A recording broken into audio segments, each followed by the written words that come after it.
What's up everybody, welcome back to the channel, welcome back to MotoGP 22. We're back with some more career mode, man. We've got 3 races left of the Moto2 season. Hopefully you checked out the last episode. We did a 3 race episode last time out, and we might do another one this time. We'll wait and see what happens. We have only got 3 races left anyway. Phillip Island, Sepang and Valencia. So I might just track them all into this one. We'll wait and see, If you missed last episode, obviously go check it out now before I ruin it for you. But basically we're Moto2 champions. So there we go, we've completed our main goal, which was that. And we also signed for a MotoGP team. We signed for Aprilia after all your voting that you did on the community tab on YouTube. Obviously on YouTube, that's what you're watching these on. So yeah, thank you for doing that. But yeah, we signed for Aprilia. So that's all done and dusted. Moto2 titles done and dusted. Literally just ending the championship, really, the season. So 3 races to go. We'll see if we do all of them this episode. We probably will. But first up is Australia, Phillip Island. Let's wait and see what happens. Right, here we go.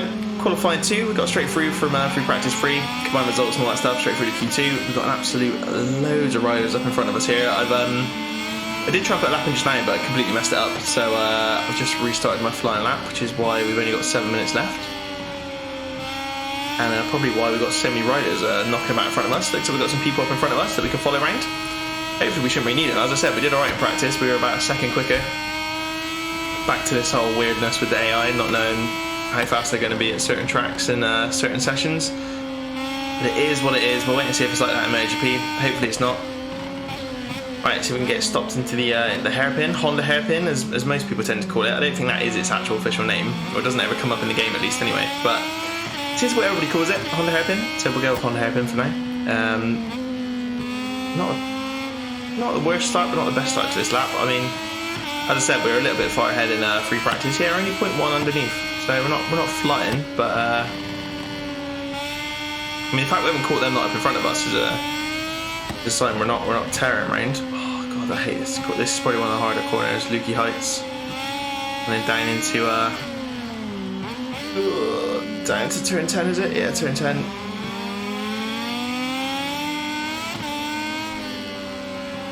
So Costa's going in the pits. You stay out of the way, mate. Very good, very good. See if we can get a little bit of a distant tow from Ben Schneider and Lowe's, possibly. I think we probably will. It's definitely going to help us. Oh, get off the green. That should be pole position, mate. It should be pretty easy, to be honest. Yeah, half a second ahead of Ben Schneider, just in front of us there. That'll do. Let's get into the race. Here we go then. That was pole position in the end. Arbolino second, Ben Schneider, Agura, Bobier and Chantry, top 2 rows. But yeah, we're pole, which is always good. Trotter, Costa, Canet, Lowe's, Dixon and Bottas, top 12. That'll do for now. Vietti's down 17th. See if we can get way off the start, shall we? Hopefully we can. We should be able to. Could be a tougher race than it looks. We'll wait and see, we'll wait and see.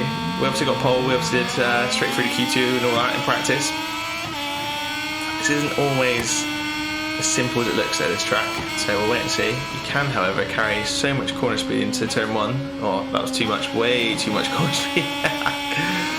That's a bad example for me there of how not to do it. Oh, how not to do the southern loop either, or right out on the berm. We're not even going to cut it back for a late apex. That was a terrible first couple of corners. Let's see if we can get underneath Arbolino in through Stoners. And get on the anchors into the hairpin.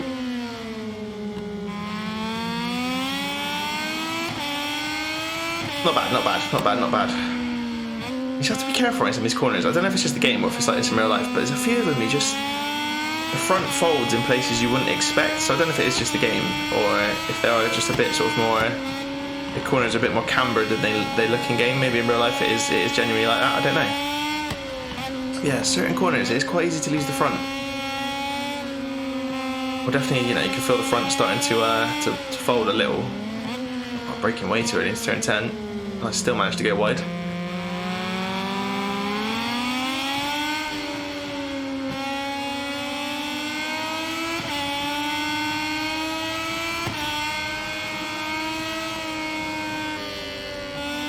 Roll off a little bit right now. You definitely do get a penalty if you get on the green on this track.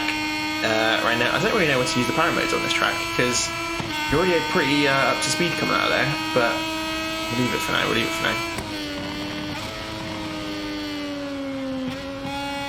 Yeah, a little bit off the apexes everywhere, but it doesn't seem to always matter around this track. You can kind of get away with it. This one, you don't really want to go wide. You definitely want to cut it back there. Get a drive out of the southern loop. Stick out wide, and then just lean it in right stay in the corner. Oh no, I didn't need it enough. Yeah, I've got to brake pretty early down to the hairpin, even on these Moto2 bikes. So it'll be interesting to see if we need to brake early in MotoGP. We'll wait and see. Obviously, while you're watching this one, I'm not sure what day this is going out on because, as I said in the last episode, I'm all a bit messed up from the Bank Holiday Jubilee weekend. So episodes might be a bit dotted here, there, and everywhere, unfortunately, for this week. But TT, Isle of Man TT, is obviously well underway. I don't know if any of you guys watched the TT. Oh, hang on. A little bit wider on Lukey Heights. That was close. Yeah, I don't know how much you guys are into the TT. I love it as a race, as a spectator, obviously. What an insane thing that still happens today. Arguably, it is probably a little bit too dangerous, but no, it's not. No one forces the guys to go out there and ride. I'm sure there's plenty of people that would want to see it banned, but like, it's just one of those things that I don't think will ever go away. Isle of Man absolutely love it. Obviously, all the people there live there. It's one of the busiest. Well, it is the busiest 2 weeks of the entire year for them. So all the hotels, restaurants, pubs and stuff absolutely make a killing, I expect, for those 2 weeks. Yeah, what an island, what a racetrack. Well, it's not even a racetrack, is it? It's a road.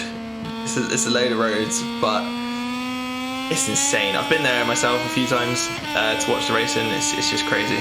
The TV makes it look mad, but you go there in person and you just cannot believe how fast they go on it's public roads, man. It's not a racetrack. There's no runoff areas. There's one or two around the track, but it's mainly walls and trees and mountain drop-offs. And you just can't.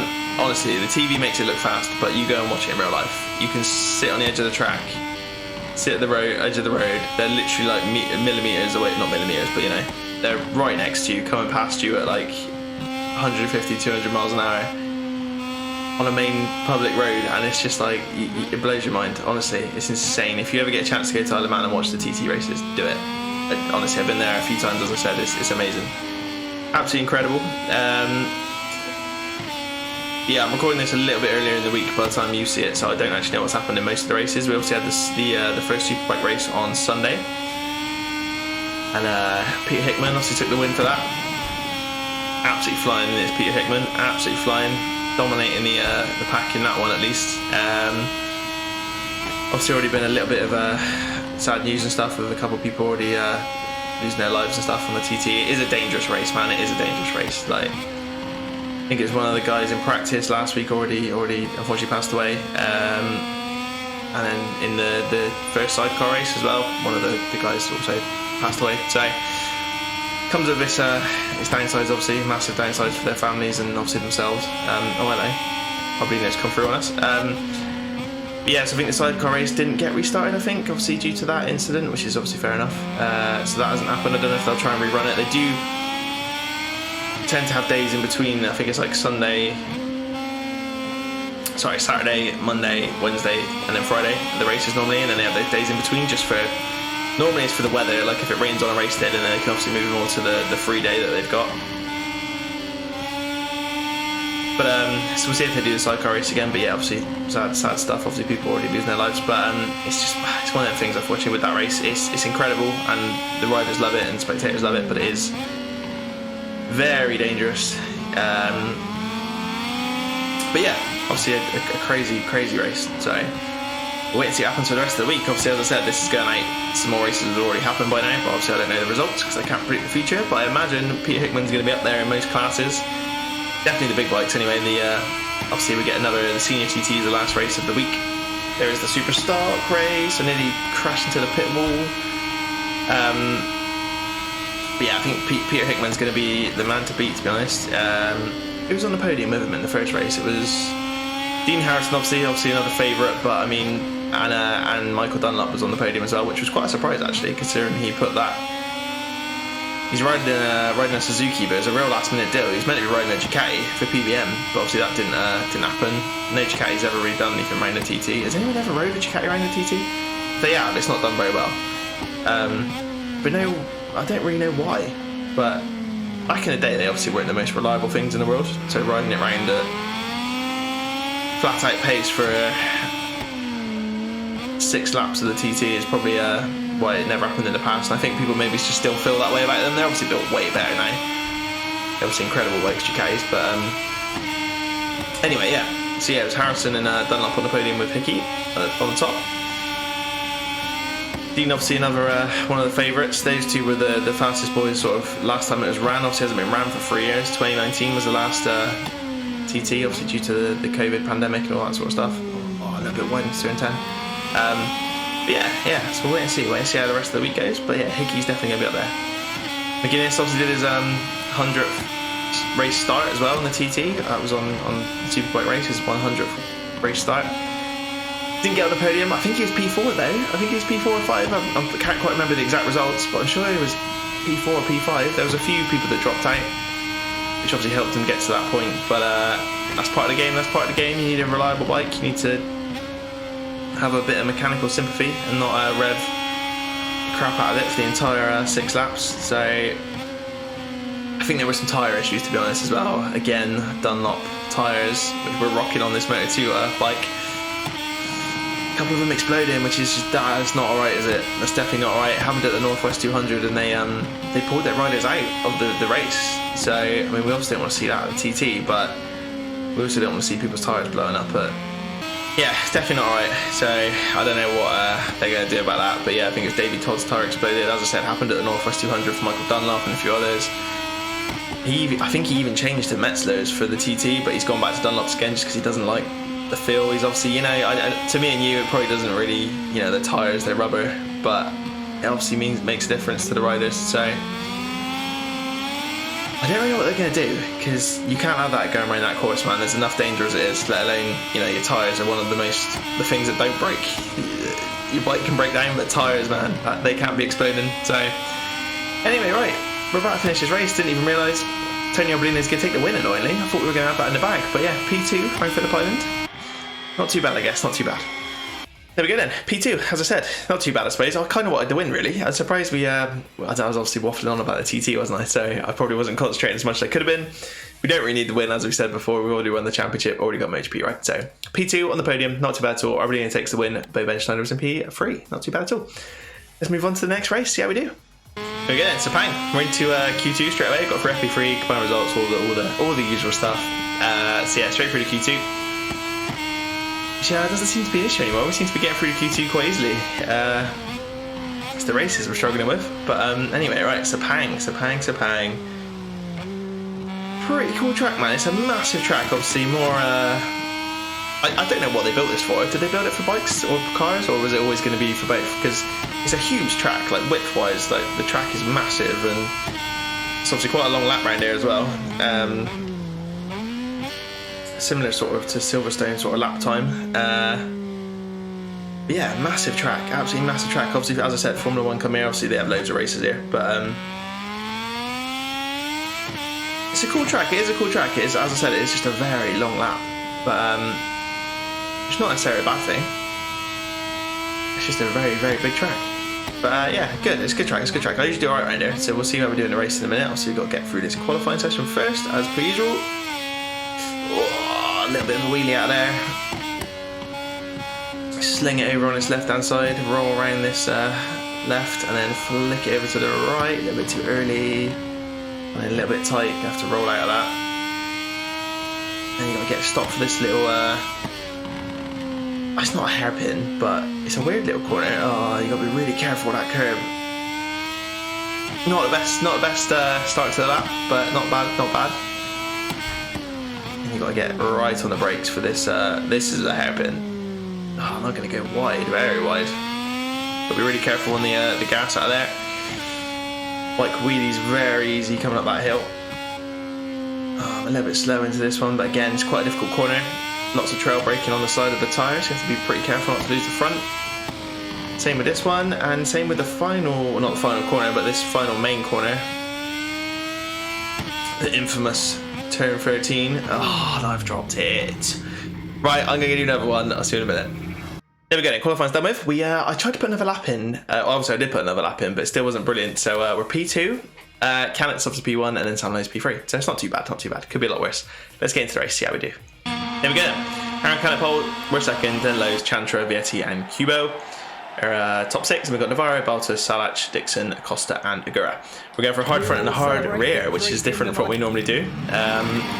Seem to wear it quite quickly in practice and stuff, so thought I'd better go for a hard front and a hard rear. Well, hopefully it's looking a lot cloudier than it was just now, annoyingly, so the track might not be quite as hot, but hopefully this tyre lasts, or well, I say last, hopefully it's not too cold. We'll wait and see. They look green down there in the bottom right, so we should be alright. Feels alright so far. Around these 2 first corners, we're going a little bit wide around turn 2.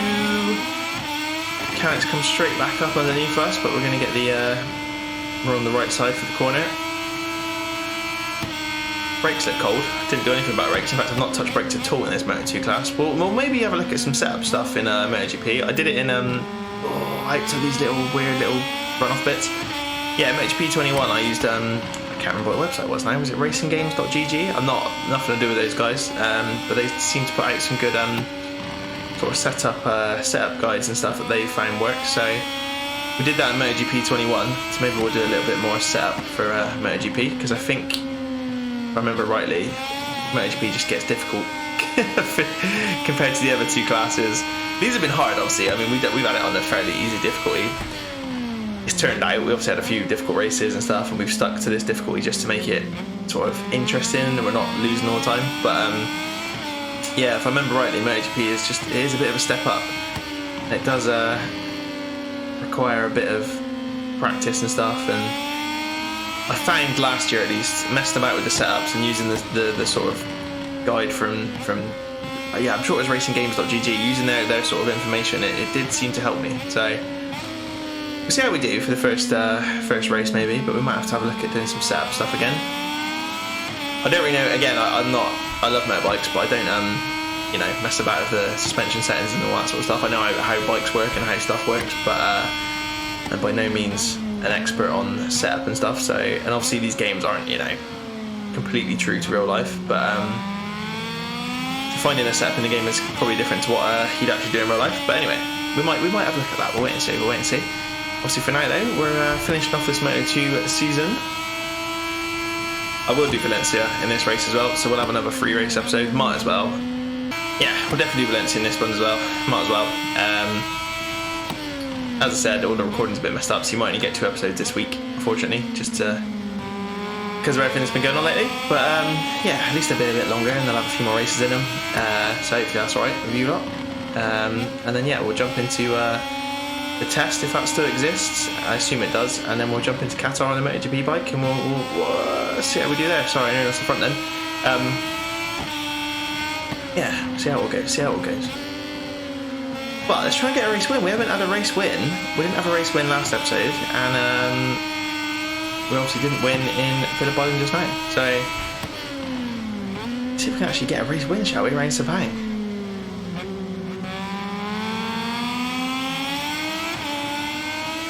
Doing alright so far, at least. Oh, our teammate is nearly made us drop the bike. Vietti's going for the win. I still can't believe how close our colour scheme is to Vietti's. It's pretty much exactly the same. Teammates wearing the same clothing.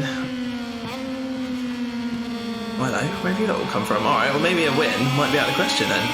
What's happening here? I'm doing a massive wheelie out of that corner as well. Alright, we're still struggling here. Struggling a lot more than really?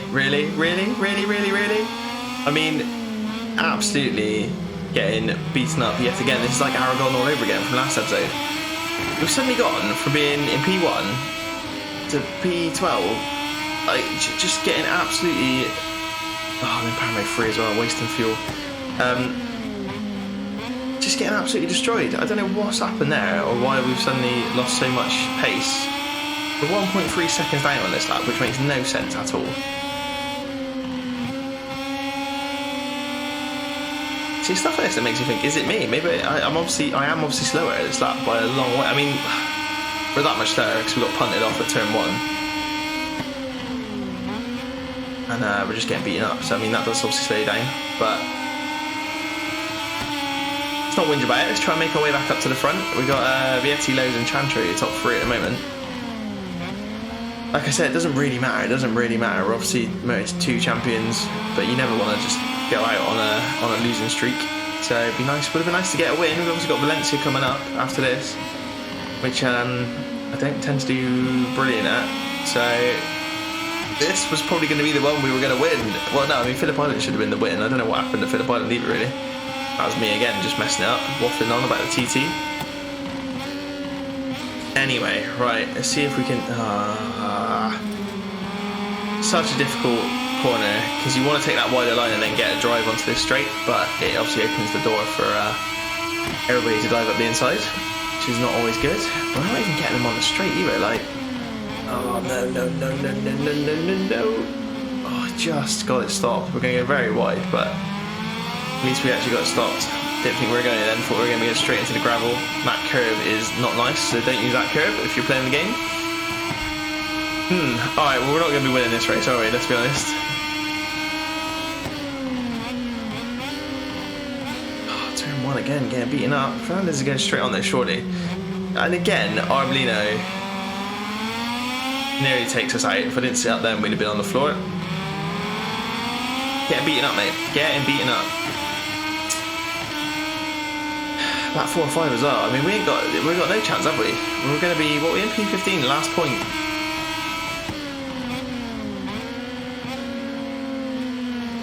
Oh, God. Around the airpin we go. We've got Aprilia up in front of us and Fernandez, is that? Yeah, Fernandez. Oh, we're going wide around here, yeah. I was waiting for that. I mean, that was my fault, to be fair, that one, definitely. Oh, someone crashed there. We could have been taken out quite easily. We've got Ramirez up in front of us now. We're getting properly destroyed on this track. It's me. I'll definitely take the blame for this one. This is definitely... I mean, but they are so brutal. They just attack you. They've got their line. It's almost like proper old school AI. They're not as smart as they should be really by this point, in my opinion. They just take their line and that's it. They do know you're there to an extent, and they don't just drive right through you all the time. But like that. Like, I know, alright, I was a little bit deep. Oh, I don't know, maybe it's just me. And in P19, this is the worst we've done in ages. This is terrible. Right, final lap as well. We're not going to have a lot of time left. Do anything about points, let alone, obviously not, we're not going to get a podium.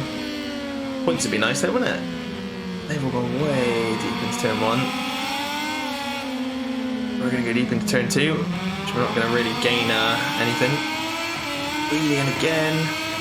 So much for that anti-wheelie research we did. That doesn't seem to have helped at all.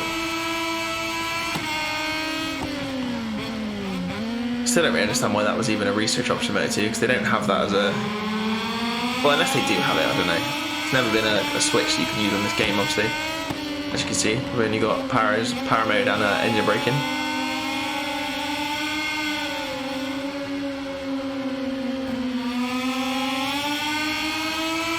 Come on, let's at least get up into the top 15, maybe. I mean, we've outbraked them all through there pretty nicely. Rubbing his race in. If they're going to be doing it to me, I'm going to have to do it back to them. P14, right, we're in the points. What a terrible race, what a terrible race. I thought we would be doing alright around here. Just that turn 1 earlier that we got completely bullied and battered out of the way. I think this is going to be the best we're going to get, to be honest. And this might be under threat in a minute, because I'm not strong around this corner. And I like taking a wide sweeping line into this, the one onto the straight in a minute. Oh, we're going wide around here first though. Off onto the green, nearly lost the front, nearly lost the back. We're off on the curbs. Do you know what? That just sums up the race, doesn't it? There we go. That's going to be the end of that, isn't it? Brilliant. Dead last? Pretty much. What an end to the season this is becoming. Moto2 champion is down on the floor. We've got one person behind us with his foot hanging out. Not sure what's happened to him. He's clearly broken. Oh, mate, Sepang. Alright, well, that didn't go as well as I was hoping it was going to. Are we going to get anybody to the line? I don't think we are. No, definitely not now. We're out on the grass. Oh, God, I nearly lost it again. Rubbish, mate. Alright, Sepang was a complete write-off. Let's move on to Valencia, I guess. Yeah, we do. Right, and FP3 is done with in Valencia. We're in the final race of the season, obviously, which is come along quite fast, to be fair. But obviously we've done the three races in these last 2 episodes, which has helped. But yeah, Valencia, we're top of the table in combined results. Qualifying's actually wet, so what I might do for fun is just start in the middle of the grid. We'll obviously go straight through to Q2 with this result, so we'll be like P17, 18. So I might just do that instead of doing wet qualifying because it's boring and I don't enjoy riding in the wet. The race is dry. So yeah, we'll just start sort of middle of the grid just for fun. Last race of the season, we're already champion, already going to Aprilia. We'll start in the middle of the grid, see if we can fight our way to the top in Valencia or whether it all goes horribly wrong like it did in Sepang. We'll wait and see. Let's go. Here we go then. As I said, qualifying was wet, so we didn't do it. Lowe's, Dixon, Kanich, Rotto, Chantra and Arbolino are your top 6. Then we got Navarro, Benchline, Algura, Salat, Vietti, Bobier, Aldeguer, Alcoba, Fernandez, Acosta, Roberts, and we're down in P18 with the medium tyres on. These boys are going for hard, softs, everyone's going for everything. So hopefully the 2 mediums are alright. I thought it was cloudy, so figured we'll go with 2 mediums instead of a hard on the rear. No one's crashed on the outlap, which is always nice, isn't it? So let's get into the race. Final race of the season. Starting in P18. We've got no noise from our bike, which is interesting. There we go, that's just suddenly kicked in. Alright. This game, honestly. Very buggy still, but I won't complain about it. Moto2 season's nearly done with. Gonna be going up into MotoGP. Let's see what we can do in the final race of the season. Valencia, we're up into P12 already, so not a bad start at all. So one of our strong points is the starts. Again, I'm still not sure if that's because of the difficult we've got on, or whether... Oh god, who was that? Was that Lowe's or Arbolino? One of them. Arbolino, I think. Took a few other people out as well. Oh, we're gonna take one of the Idemitsu boys out. Apologies everyone, did not mean to take you out. Definitely punted him off the track though, I think. It was a little harsh. We're going to dive at the inside of Navarro possibly. Yeah, just about done it. Don't want a green, get off the green mate. No cheating, no cheating. Right, I mean, we got some pace.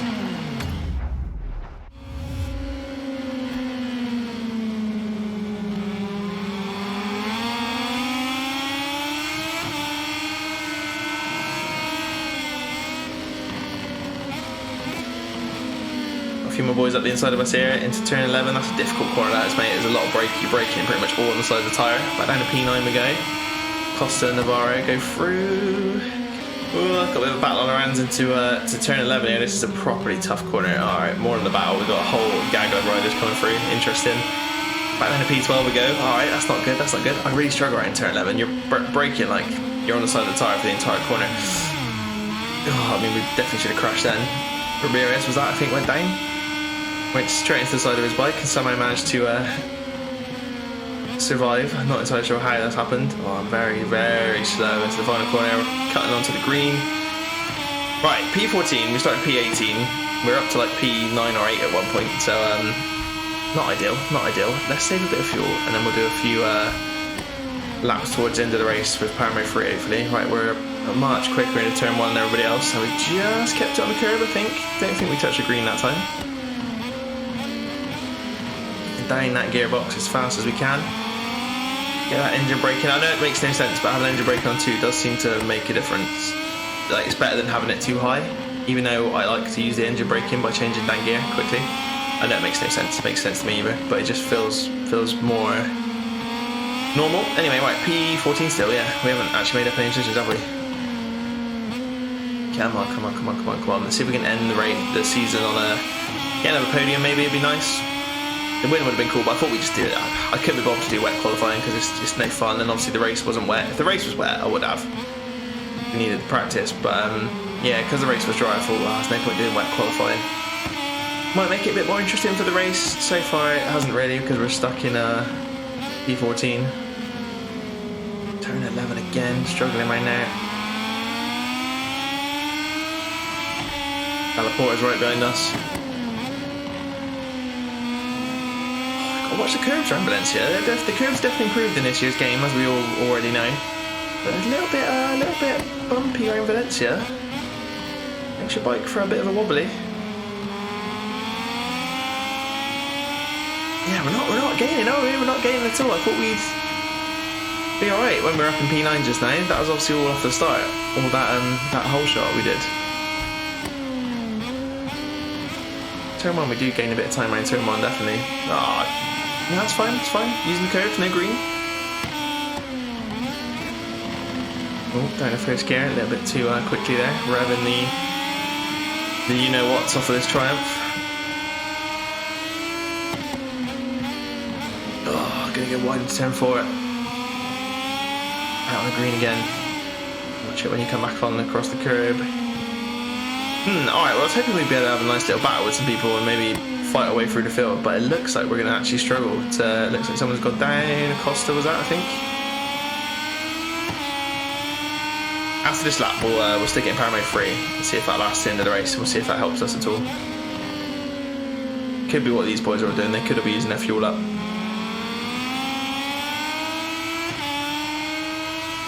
It's just this corner here. I suck around this corner. Not just this corner. I'm never particularly strong at Valencia, so doing this sort of, it's not a challenge, is it? Starting in the middle of the grid. Some people would do this really easily. Some people probably start in last and still win. But yeah, doing this sort of thing around this track is probably not the best. As you can see, we're actually losing places now, not gaining them. Right, final 2 laps. Oh, someone's just come on the inside of us, crashed straight into the side of us. Alright, well this is going to end up like Sepang, I think. This isn't going to be the race from the back that I thought it was going to be, with us managing to get some decent points and positions. This is going to be a terrible end to the season by the looks of it. Rubbish. I mean, I've put myself in this position obviously on this race by not doing the qualifying, but yeah, I thought we'd have been alright. Obviously not.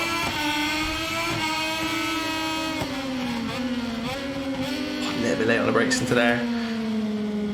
We had that line though. He definitely turned in on us. Then whoever that was, I think it was Salach. I think he might have crashed, to be honest. But I mean, that wasn't my doing. Oh, we cut the corner there a little bit. Yeah. All right. Well, we're definitely struggling. We're dropping like a stone. Getting me going to the final lap already. Flying by this race. Oh no, we're not. No, we're not. I'm chatting absolute nonsense. We've still got another. Oh, we still got another 2 laps. Yeah. Why did I use Paramount 3 for that lap? I got confused. I did in the Leish from the other day. I thought we only had 1 lap left after this one. Still got another 2 to go. Alright. Oh, that's what I thought we had 2 laps to go, which is why I was going to use Paramount 3 for the whole last 2 laps. Now we haven't got enough fuel to do that, so that's a bit annoying. That was a proper Leish Spargo right there. Never mind.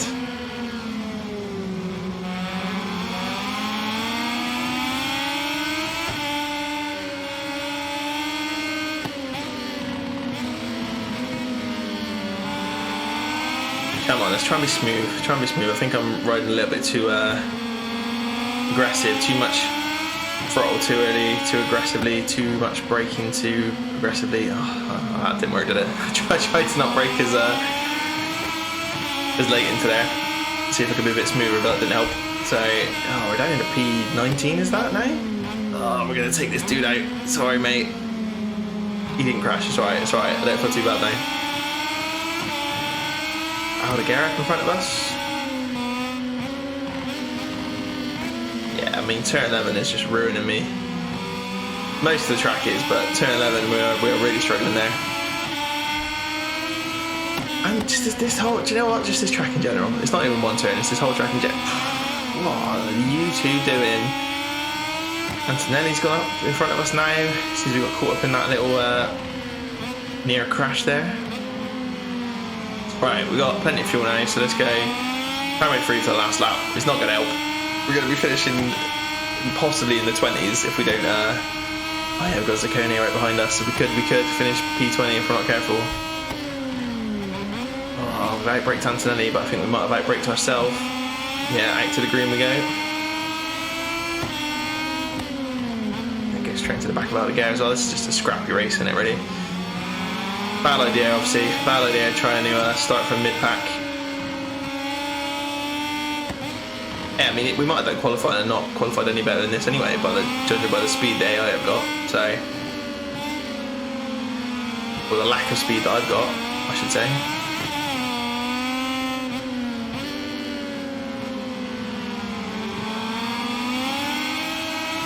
This is it, ladies and gents. Final lap of the season for MotoE. Obviously, we're going to go straight out to MotoGP, so it's not like the series is going to end or anything anytime soon. We've been taken out into the final couple corners on the final lap of the final race of the season. Yes, I was going in way too deep. Wasn't necessarily all whoever hit us' fault, but come on. What way to end the season, man. Sepang and Valencia absolutely just getting crashed into by everybody. Vietti's down here as well for some reason. I thought he was up at the front just now. What way to end the season. Never mind. Let's see if we can forget about this over the winter, and we'll go into testing, go into MotoGP, and we'll see how we get on. See how we get on there. The bike is wobbling all over the place. Into the final corner. We're not going to be able to beat our teammate to the line. Damn. Alright, cool. That sums up completely. Can we get slide across the finish line? No, not quite. This bike's pretty much destroyed now, I think. I think we're dead last. We're clapping our hands. We're Moto2 champion. There we go. We were dead last, basically. There was a couple of people that didn't finish. Aldeguerra, Gura, and Arbolino didn't finish the race. But yeah, we finished P28. Not what I wanted to do in the final race of the season. But I thought it'd be fun just to try something different. But never mind. We're Moto2 champion. We're going to Aprilia. And that's pretty much it, everybody. Championship-wise, obviously, as I said, we're champion. We were 68 points ahead of Canet in the end. That was at about 100 and something at one point. So we obviously completely ruined our season towards the end. And our teammate Vietti was P3 in the championship, so you can't go wrong with that, man. VR46, 1 and 3, not too bad at all. In the team's championship, that means we obviously won, definitely. Yeah, 146 points. We had 337 points. Vietti had 184. 146 ahead of Flexbox HP40, so absolutely smashed that one. And that is it. We'll get a little cutscene now. I'll put that at the end of the video again. We might as well. But yeah, that's going to be it for now for Moto2 at least. And obviously we're going to MotoGP. There we go. The little helmet scene. Obviously, at least we've got a different helmet this year, I suppose. So we're going to have another one on the stands of everybody else. All the champions. Shame it doesn't put our helmet that we won Moto3 here still. That'd be quite a cool little touch.